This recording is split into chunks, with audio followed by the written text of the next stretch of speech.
I got a call from my husband Lucas in the middle of the night while I was on a business trip overseas.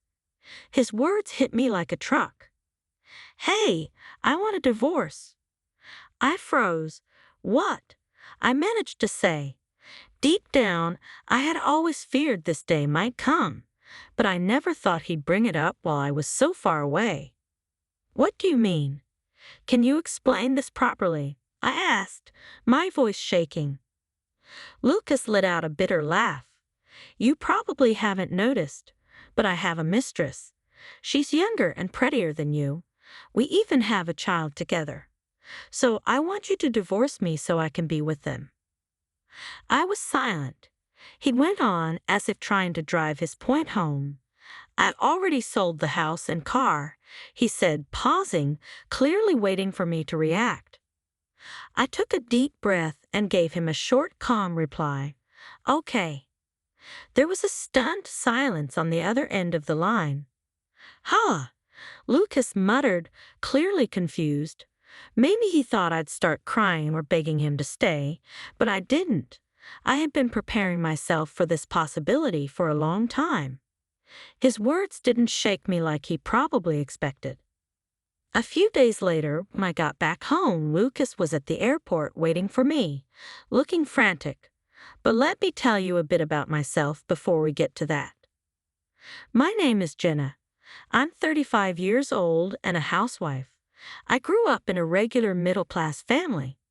Ever since I was a kid, I loved learning Italian and started taking classes in elementary school. By middle school, I had a talent for English too. During high school, I even got to stay with a host family in Italy. That's when I started dreaming of working for an international company. To make that dream come true, I got into the business program at a top university. During my time there, I studied abroad in Italy and worked hard toward my goals. Job hunting wasn't easy, but I was thrilled when I landed a position at my second-choice international company. My family was so proud. My sister even said, "Jenna, you're amazing. We're so proud of you. Take care and do your best." Their support meant everything to me. Starting my new job was tough.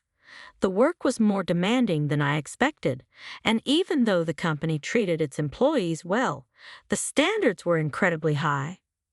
In my early 20s, with little experience, I often had to work long hours. But my coworkers and supervisors were supportive, and most importantly, I found joy in doing the job I had always dreamed of. After working hard for several years, my efforts were finally noticed. I started getting more important tasks. My friends often said things like, "You're on your way to becoming a successful businesswoman," or "You're so cool, such a strong woman." Despite how people saw me, I had a soft spot for cute things. I loved collecting items of my favorite characters and even slept with stuffed animals. I wanted a pet, but my busy job made it impossible, so on my days off, I'd go to cat cafes to relax. At work, I kept a professional and sharp image, never showing the softer side of me. Maybe it was because I was so busy that I craved comfort in those little things. As I got older, many of my friends started getting married and having kids. At weddings, people would tell me, "You should get married soon too." I'd laugh it off and say, "I'm too busy with work." The truth was, I didn't feel romantic toward anyone at work or among my business contacts, and I didn't have time to meet new people. I wondered if I was meant to stay single forever. Back then, I thought that was okay. I liked focusing on my career, and it didn't seem like a bad way to live. Then one day, I went to yet another friend's wedding. I applauded the couple as usual, but this time, I felt a bit uneasy. I was already past 30. If I wanted to get married, I needed to start looking for someone soon. The reception moved to a bar later that evening, and I found myself sitting alone at the counter with a drink. I watched the other guests laughing and the bride and groom smiling shyly. Suddenly, a voice broke through my thoughts. "Are you alone? Can I sit here?" The voice was smooth and pleasant, and it caught me off guard. "Oh, sure," I said, turning to look at the man. He was about my height, tall for a woman, and seemed younger than me. His face was average in a good way, not quite what I expected from his lovely voice. "Are you here for the wedding?" he asked. "Yes, I'm a friend of the bride," I replied. "I'm a high school friend of the groom. Want to have a drink together?" I nodded, and we started talking over drinks. "Wow, you work at that international company. I've heard about it. That's amazing. To someone like me, just a salaryman at a small company, you feel like you're from a different world." The man introduced himself as Lucas, and I found him easy to talk to. Before we parted, we exchanged contact information and started meeting up after that. Lucas was 3 years younger than me and worked in sales at a small company. He had a gentle and calm personality, was a great listener, and knew how to give genuine compliments. I enjoyed spending time with him. After a few dates, Lucas confessed his feelings for me, and I happily said yes. Even though his yearly income was less than a third of mine, it didn't bother me at all back then. The more time we spent together, the more I found Lucas adorable. I didn't see him as super cool or dependable, and maybe that was why I never felt disappointed in him. Instead, I liked his cute and earnest nature. When he said things like, "I'd love to try your cooking," I couldn't resist and happily cooked for him. After dating for about a year and a half, Lucas surprised me with a ring. "I love how you're always so cool, but you have this cute side too. If you are okay with it, will you marry me?" he asked. I was caught off guard but thrilled. I accepted the ring with a smile. "Thank you, Lucas. Let's take care of each other as husband and wife," I replied. Lucas was over the moon, practically jumping for joy, and his happiness made me laugh. Afterward, we met each other's families to share the news. Lucas's parents were kind and simple people who happily blessed our marriage.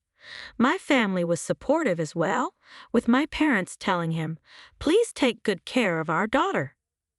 My sister, who was already married, quietly teased me, saying, "He seems like just the type you choose, knowing your soft spot for cute things. But don't spoil him too much, okay?"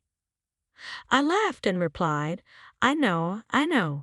And just like that, life with Lucas began. Since we were starting fresh, I decided to buy a condo. It was a big decision, but I thought it would be a good investment for the future. I chose a slightly bigger place, thinking ahead in case we had kids. I believed our happy married life was about to begin. But reality hit me hard. Lucas didn't know how to do any housework. He had lived with his parents until our marriage and had always relied on his mom for everything. I tried to be patient and said, "Lucas, now that we're married, we should share the housework. If you don't know how, I can teach you." But Lucas frowned and said, "What? Now that we're married, isn't it your job to handle the housework?" I looked at him and replied firmly, "No, Lucas. Housework is something we share. I have a busy job. It'll be a problem if you can't even handle housework." "Come on, get up. I'll teach you how to use the washing machine," I said. I spent time teaching Lucas the basics of housework. Even though he wasn't interested at first, Lucas started doing some cleaning and laundry. But his efforts were always half-hearted, and I had to redo most of what he did. As for cooking, it was a disaster, so I handled it by preparing meals ahead of time. I didn't want to discourage him, so I made an effort to praise him even for the little he did. I thought encouragement might help, but instead of improving, Lucas began doing less and less. He knew I'd pick up the slack, so he started taking advantage of my patience. Finally, I couldn't hold it in anymore. "Lucas, you need to stop relying on me so much. Learn to do housework properly. I'm busy with work and have business trips. You need to take care of things too, I said. Lucas frowned and said, "What's with you? You've changed since we got married. You're always nagging.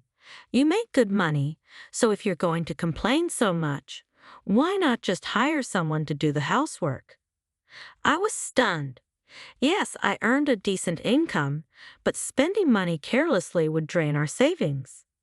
Despite talking to him about it multiple times, Lucas refused to change. Then, about a year after we got married, I came home to find Lucas sitting pale-faced in the living room. "Lucas, what's wrong? You don't look good," I asked. He sighed and admitted, "My company is going bankrupt because of the recession. I'll be out of a job next month." "What?" I was shocked. Although Lucas had been working overtime more often lately, I had no idea his company was in such bad shape. "So what are you going to do? Have you started looking for a new job?" I asked. "I'll think about it later," he replied. "I'm tired and stressed. I just need some time." I decided to give him space, thinking he needed time to process everything. But after his company shut down and he no longer had work, Lucas spent all day playing video games. He didn't do any housework, and when I came home late, I'd find him sitting in front of the TV, completely absorbed in his games. This went on for months, and my patience wore thin. One day, I finally said, "Lucas, haven't you rested enough? Don't you think it's time to start working again?" Lucas didn't even look up. "I want to think carefully about my next job," he said. "You know, at my old job, I was just being used. Next time, I want a job where I can achieve something meaningful, like self-realization or whatever." Even though I wanted to say, "What nonsense!" I knew I couldn't force Lucas to work. So even after his unemployment benefits ran out, I kept supporting him. One day, as he was glued to his video games, I sarcastically said, "If you like games so much, why not try streaming? You might even make some pocket money." To my surprise, Lucas's eyes lit up. "That's a great idea. You're so smart, Jenna. I'll give it a shot. I have a good feeling about this," he said, full of enthusiasm. For someone who had been doing nothing for months, it was a sudden change, and I wasn't sure if it was a good or bad thing. "Then you'll need a PC and streaming equipment," I said. He added casually, as if it were the most natural thing in the world, "I don't have any savings, but I'm serious about this. Please buy it for me." Reluctantly, I bought everything he needed.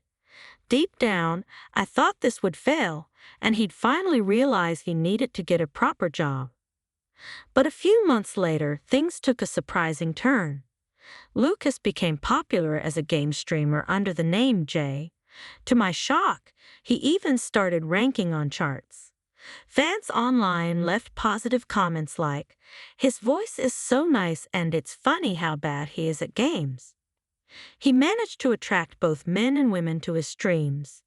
He partially hid his face on camera and, of course, never mentioned that he was married. "See, I told you I could succeed when I tried," Lucas declared, full of himself. "The world finally recognizes my talent." Despite his success, he didn't show a shred of gratitude for all the support I had given him or for buying the equipment that started it all. Still, I approached him calmly. "Lucas, I'm happy you're doing well, but don't you think you should contribute some of your earnings to our household expenses? It's been a while since your unemployment benefits ended, and I've been covering everything." Lucas looked at me as if I had said something absurd. "Why should I? You make enough to handle the living expenses. Let's just keep our finances separate." I was stunned. True to his words, Lucas kept all his streaming income to himself. By now, the kind and considerate man I had dated was long gone. He had become completely selfish and dependent on me. Around that time, I bought a car on loan, a luxury car I had always dreamed of owning. I only drove it on weekends, but I cherished it like a treasure. One day, Lucas casually said, "Hey, let me drive your car." I raised an eyebrow. "You work from home. You don't need a car for streaming. Why would you need to drive it? We're married, so it's fine. Come on, let me," he insisted. Eventually, I gave in and handed him the keys, though it didn't sit right with me. After that, Lucas started going out whenever he wanted, during weekdays, while I was at work. His popularity as a streamer kept growing, and he gained a huge following. He also began living a flashy lifestyle, dressing in expensive designer clothes. I felt sad seeing how much he had changed, but since we were still married, I continued our life together, hoping things might get better. As we entered the 5th year of our marriage, my career was thriving. I was given more responsibilities at work and often had to travel overseas for business trips. Sometimes I'd be away for a few days, other times for up to 4 weeks. Each time I came home, the house was a complete mess, like a garbage dump. Lucas spent all his time locked in his room streaming. He still depended on me for everything and never helped out around the house. We barely talked anymore, and I found myself wondering, why am I still married to him? That's when I started collecting evidence for a divorce and making plans to move on. One day, I told Lucas, "I'll be going overseas again tomorrow for a 3-week business trip. Take care." He didn't even look up from his phone. I left for my trip and threw myself into my work. On the 11th night of my trip, I got a call from Lucas. "Hello, Lucas, do you know what time it is here?" "It's midnight," I said, half asleep. Then he dropped a bomb. "Hey, Jenna, I want a divorce." I froze. What I managed to say was, I had suspected this might happen one day, but I never thought he'd bring it up while I was halfway across the world. "What do you mean? Can you explain properly?" I asked, trying to stay calm. Lucas chuckled. "You probably haven't noticed, but I have a mistress. She's younger and prettier than you, and we even have a child together." I didn't say anything, so he kept going. "I want you to divorce me so I can live with my mistress and our child. Oh, and I've already sold the house and car." He sounded so confident, like he expected me to crumble. But I didn't. I simply said, "Okay." "What?" Lucas stammered. He must have thought I'd cry or beg him to stay. He had no idea I had been mentally preparing for this moment for a long time. "You want a divorce, right? Fine," I said calmly. "There's a completed divorce paper in the living room drawer. You can sign it and submit it yourself." Lucas was taken aback. "You have divorce papers ready? Well, thanks for making it easy. Goodbye then. Enjoy being the woman your husband left behind." I held back a laugh. Sure, sure. Well, I'm going back to sleep. Goodbye, Lucas." Then I hung up and immediately blocked his number. I called my sister and asked her for a favor, then went to bed and slept peacefully until morning. The next day, I focused on my work and stayed busy until my trip was over. Finally, it was time to go home. The business class seat provided by my company was so comfortable that I fell asleep during the flight. When I woke up, I stretched and thought, that was a good nap. No jet lag for me this time. I'm ready to get back to normal life. After landing, I collected my luggage and headed toward the airport lobby. As I reached the exit, I suddenly heard someone shouting, "Hey, Jenna." I turned to see Lucas running toward me, looking panicked. "Oh, why are you here?" I asked, surprised. "I don't remember asking for a ride." Lucas didn't answer directly. Instead, he started ranting, his words spilling out in a rush. What have you done? The car. The house. Because of you, I stepped back, startled by his strange behavior. I don't understand what you're talking about, I said calmly. Can I go now? I'm tired. I yawned and tried to walk past him, but he blocked my way. Wait a minute. Listen to me, he shouted. So I stopped and crossed my arms, waiting for him to explain. First, I submitted the divorce papers after you told me to, he began. I see, I replied casually, scrolling through my phone and barely paying attention. Are you even listening? Lucas snapped. When I went home to meet with the real estate agent about selling the house, there was a lock on the door. I couldn't get in. Then, when I tried to use the car, there was an anti-theft lock on the tires, and I couldn't drive it. I tried calling you, but you didn't answer. You blocked my number. I let out a small sigh. Yes, I blocked your calls. And what about it? Lucas's face turned red with anger. Did you put the lock on the house and the tire locks on the car? How did you even do that when you were overseas? I shrugged. I asked my sister to handle it. His eyes widened in shock. Your sister? Yes, I said, keeping my tone light. You said you sold the house and car, remember? But when my sister checked, both were still there. So I guess you were just bluffing. You were probably only getting estimates from agents, right? Lucas's face turned even redder, and he stammered, well, yeah, that's true, but I was about to sell them. I couldn't help but sigh as Lucas continued ranting. No, Lucas, you couldn't have sold the house or car, even if you tried. Both are in my name, and all the important documents needed to sell them are at my parents' house. Lucas froze, his face blank. What? He muttered. Did you really think anyone could just sell a house or car by saying, I'm selling this, without being the legal owner? Obviously, they need proof of ownership and the proper paperwork, right? I said, shaking my head. Lucas looked completely stunned, his mouth opening and closing like a fish. You've always dumped all the complicated paperwork on me during our marriage, so of course you don't even understand something this basic, I added with a hint of disgust. Lucas's face twisted in frustration. If you knew they couldn't be sold, why did you put locks on the house and the car? Because of you, I couldn't get into the house or use the car. It was awful. I sighed again. Why would I let someone who cheated, had a mistress, and demanded a divorce have free access to my house? Same with the car. They're in my name, so I just secured them for my own peace of mind. Lucas glared at me, his eyes bloodshot. What's with that attitude? I can't believe you're doing all this just because I couldn't sell your stupid property. You're so not cute. That's what I hated about you. Always acting like you can handle everything yourself. So arrogant for a woman.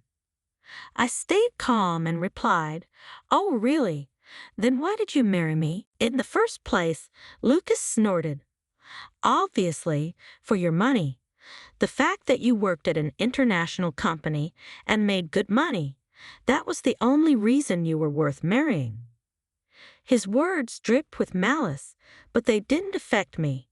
I just looked at him thoughtfully. Come to think of it, I said, there wasn't much benefit in me marrying you either. Lucas's face turned red with anger. Don't act all high and mighty. I'm the one leaving you. My mistress is way better than you, hundreds of times cuter. And she even gave me a child. Doesn't that make you feel inferior? She's a better woman than you'll ever be.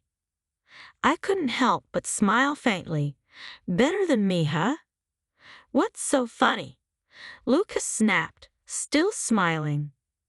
I reached into my bag and pulled out a photo. Is this your mistress? I asked, showing him a picture of a young, attractive woman in her early 20s. Lucas's eyes darted nervously as he recognized her. You knew about Miriam, he stammered. I gave him a sweet smile. Of course, you're not the only one who wanted a divorce. I've been gathering evidence for a while now. You're so careless, Lucas. Didn't you realize the dash cam records the interior too? I watched as his face went pale, but I didn't stop there. Once I saw when you were meeting her from the dash cam footage, it was easy. I hired a private investigator to gather more evidence. It didn't take long to identify your mistress. Lucas's face froze, and I added, I was a little surprised to find out she was already pregnant, though. He stood there, stunned, before finally blurting out, Don't do anything to her. She's been through a lot after giving birth, and she's young. She doesn't have money, and she didn't even know I was married. I raised an eyebrow, pretending to look concerned. Wow, you're really defending her. You must love Miriam a lot. Of course I do, he said firmly. She's pure sweet and my soulmate. I'll protect her and our child no matter what. As Lucas puffed up with self-righteousness, I quietly took out my phone and played a video. It was dash cam footage from my car showing Lucas driving with a heavily pregnant Miriam sitting in the passenger seat. Thanks for taking me on a drive today, Miriam said in a sugary voice. The food was delicious too. Lucas's face in the video lit up with pride. You're so good at saying thank you. What a good girl, he said smugly. I want to marry you soon, Miriam pouted, crossing her arms. Really? Then hurry up and divorce that old hag already. I want you to be my husband before the baby comes, okay? Lucas's voice in the video reassured her. Just wait a little longer. I'll handle everything while she's on her overseas business trip. Then we'll be together, me, you, and the baby. We'll live comfortably with the money from selling the house and car. I paused the video and looked at Lucas. Miriam didn't know you were married, huh? She seems pretty aware to me. Lucas was pale and sweating. Before he could say anything, I dropped another bombshell. And about her being pure, you might want to take a closer look. What are you trying to say? He shouted. I took out a stack of photos and scattered them on the floor. Lucas's face grew paler with each picture he looked at. What? What is this? Who are these men? Men, I said calmly. The photos show Miriam with different men, holding hands, entering hotels, and even getting prenatal checkups with a man who wasn't you. That's who Miriam really is. She targets popular streamers for relationships. Let me guess, I added. You started out as a streamer, and she was just another fan, right? Lucas was frozen, unable to speak. He fell to his knees, clutching one of Miriam's photos, his face blank with shock. Looking at him pitifully, I said in a soft, almost sympathetic voice, You really are something else, Lucas. Planning to raise a child who might not even be yours. He muttered to himself, like he was in a daze. No, Miriam told me I was the only one. This can't be true. I stared down at him without emotion. Can I leave now? We're basically strangers at this point. There's nothing left to discuss, is there? Suddenly, Lucas snapped out of his stupor and started yelling. If you hadn't shown me all this, I could have stayed happy.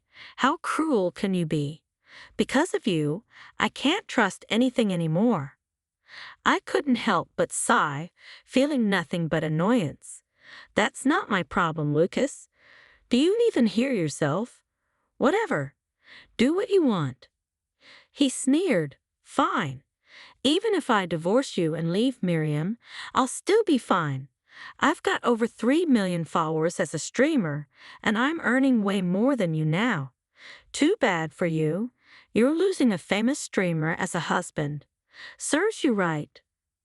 At that, I smiled sweetly and said, "Why don't you check your phone?" Lucas froze for a second before pulling out his phone with a smug look. As he unlocked it, his face turned pale. "What's this?" he gasped, staring at over 1,000 notifications. "What's going on?" Lucas frantically scrolled through his phone, his expression growing more horrified by the second. Finally, he looked up at me, trembling. "Jenna, you didn't," with the biggest smile of the day, I said. "Oh, I did. I exposed everything online. How you were married, had a mistress and a love child, and how horribly you treated me." Lucas let out a scream that echoed through the airport lobby, drawing stares from everyone around us. He completely lost it. "What have you done to me? My reputation, my followers, my whole career is ruined. Look at these messages. They're calling me the worst man ever, saying I betrayed everyone." I casually held up my phone, tilting my head playfully. "Oh, by the way, this whole scene is being live-streamed. Wow, look at that. Over 5 million viewers. They're loving it." Lucas's face twisted in panic, and he lunged for my phone. "Give me that."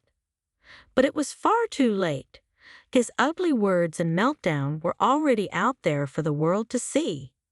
As he collapsed onto the floor, rolling around in a fit of rage and despair, I calmly walked past him and headed toward the taxi stand, feeling lighter than I had in years. Afterward, Lucas faced intense backlash online. His entire career crumbled. His success had been built on the image of a sweet, clumsy, single man with a charming voice, a persona that had attracted countless female fans. But now, that image was shattered. The revelation that Lucas was secretly married shocked his female fans, who felt betrayed. News of his mistress and supposed love child caused even his male fans to turn on him, calling him unfaithful and a fraud. The scandal didn't stop there.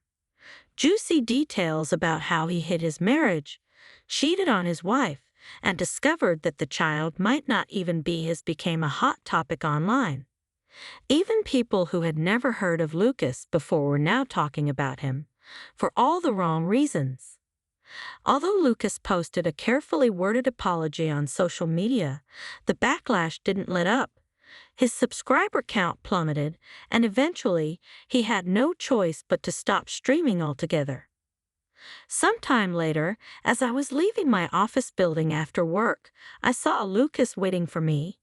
His face was streaked with tears as he begged, "Jenna, I can't stream anymore.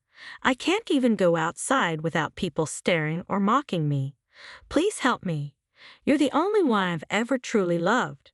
Let's get back together and be husband and wife again." I looked at him coldly and said, "If you keep stalking me, I'll call the police." That was the last time I saw Lucas. Later, I heard through the grapevine that the child Miriam had wasn't Lucas's after all. When the truth came out, it caused even more drama, and the two of them broke up. I didn't let either of them off the hook. I demanded compensation from both. Lucas used up the last of his savings to pay me, while Miriam had to borrow money from her parents to cover her share. As for Miriam, she tried to push the actual father of her child, another streamer, into marrying her, but he rejected her outright. With no other options, she returned to live with her strict parents and is now raising the child there. I genuinely hope the child grows up healthy and happy despite everything. Lucas's situation only got worse. After paying me, he was left completely broke. The companies he had worked with demanded damages for harming their image, leaving him with nothing. When he turned to his family for help, his decent and responsible parents cut ties with him, ashamed of his behavior. Now, from what I've heard, Lucas lives alone in a rundown apartment, a shadow of the person he once was. Even knowing all this, I feel no sympathy for him. As for me, I've returned to my single life and am fully focused on my work. I couldn't bear to keep living in the condo I shared with Lucas, so I put it up for sale. It's a fresh start, and I feel lighter than ever. Property values had gone up over the past few years, so I made a good profit when I sold the condo. I also sold the car Lucas and Miriam had been using to an acquaintance. With that money, I bought myself a new car. Once everything had settled down, my sister, who had been such a big help, said to me, "Good job, Jenna. Just think of him like a dog that bit you. Forget about him and move on. But next time, don't pick a man just because he's cute, okay?" She was right. This whole experience taught me an important lesson. I think I'm done with marriage. I've realized that living for my work suits me much better. Now I'm living in a new place, a single unit in a tower apartment I recently bought. The best part, this apartment allows pets. With my work life settled down, I plan to finally get the cat I've always dreamed of having. From here on out, I want to focus on the things I have, take care of myself, and live a positive and fulfilling life.